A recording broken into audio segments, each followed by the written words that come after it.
All right, and now we have adultery again. This is probably the last adultery. I don't know how I ordered them. So hopefully, this is the last time I'm going to talk about adultery. And this is the last topic I have for adultery, and that is adultery only empowers the user.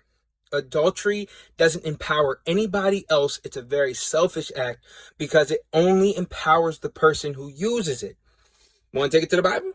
Let's take it to the Bible.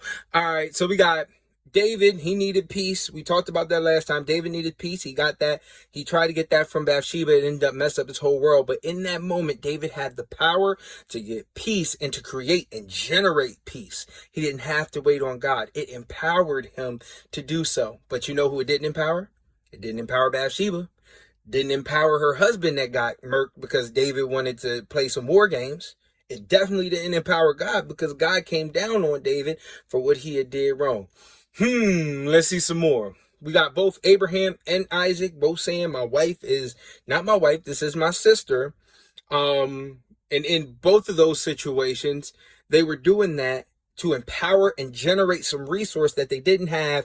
They needed to secure the bag that they didn't have because there was a lot of famines going on. But in these instances, they were not to be trusted guys. Like they were there, but they just didn't have the same flow as if they would have came up. The king was not empowered.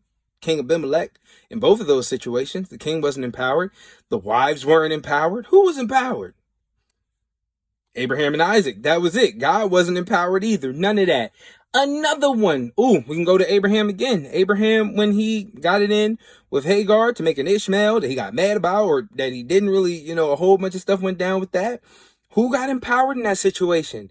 Abraham got empowered in that situation. He could generate children. He could generate generations. Abraham got empowered in that. You know who didn't get empowered? God didn't get empowered.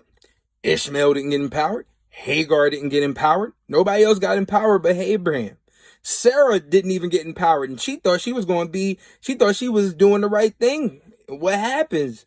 Hagar ends up hating her, and they got beef. So she didn't get empowered. The only person who got empowered in the situation was Abraham. So when it comes to adultery, understand that it only empowers the user. If you're using it, it only will empower you. It won't help nobody else.